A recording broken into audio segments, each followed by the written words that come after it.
আমি আসলে জানি না সিআরবির হিস্ট্রি, বাট চিটাগংয়ের মধ্যে এরকম শহরের একদম মেইন পয়েন্টের মধ্যে এরকম গাছ গোছালা প্রকৃতি নিয়ে এবং ছোট ছোট কিছু পাহাড় নিয়ে এমন সেরা একটা এক্সপোর্ট, আই থিঙ্ক এটা কোথাও নাই চট্টগ্রামের মতো একটা শহরে যে সুন্দর একটা এক্সপোর্ট।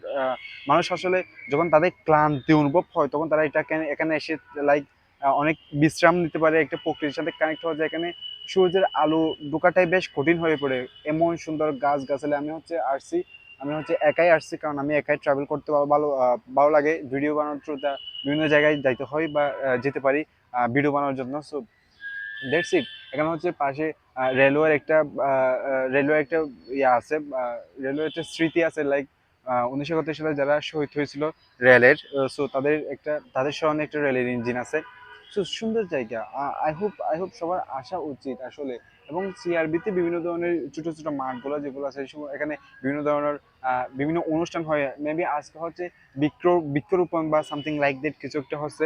সো ঘুরতে হবে ভাই, ভিডিও থ্রুতে হোক বা নিজে হোক, কাউকে না পেলেও ঘুরতে হবে। এটা এটা একটা মানসিক শান্তি দেয়। এটার ফিলিং আলাদা।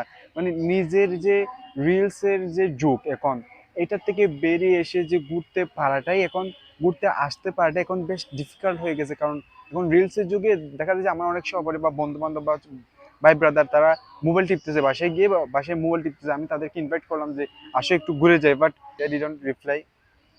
সো শেষে বলবো হচ্ছে প্রকৃতির কাছে যাওয়া ভাই, ঘুরবা। তোমার মনে হচ্ছে যে তুমি যখন ঘুরবা, যখন তোমার যে টাকা খরচ হচ্ছে বলেও মনে হচ্ছে, ওটা তোমার মনে হতে পারে যে তোমার টাকা লস হয়ে যাচ্ছে, বা এটা হচ্ছে একটা শয়তানের ধোঁকা।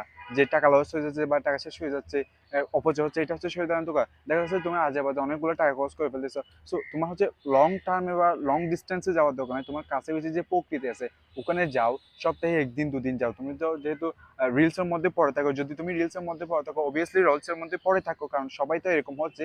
তোমার যদি কাজ টাজ কম থাকে বা কোনো ধরনের ফ্রি হয়, জাস্ট প্রকৃতির কাছে 1 ঘন্টা 2 ঘন্টার জন্য গিয়ে জাস্ট মোবাইলটা পকেটে ঢোকায় জাস্ট মানুষজন দেখো, গাছপালা দেখো যে কত সুন্দর গাছপালা, এগুলো দেখো। দেখবো যে একটা ভালো লাগা কাজ করতেছে। তো আমরা আমাদের জীবনে আমরা এত কষ্ট করতেছি কি জন্য? ভালো লাগার জন্য, রাইট? তো আমাদের এই ভালো লাগাটা আমাদের কি করতে হবে? কাজে লাগবে। এই যে ভালো লাগাটা ভালো লাগার জন্য আমাদের কাজ করতে হবে। কি কাজ করতে হবে? প্রকৃতির সাথে আসো, ঘুরো ফিরো। সবসময় চার দেওয়ালের মধ্যে আবদ্ধ থাকো না, সবসময় মোবাইলের মধ্যে আবদ্ধ থাকে না। So that's all. আসসালামু আলাইকুম।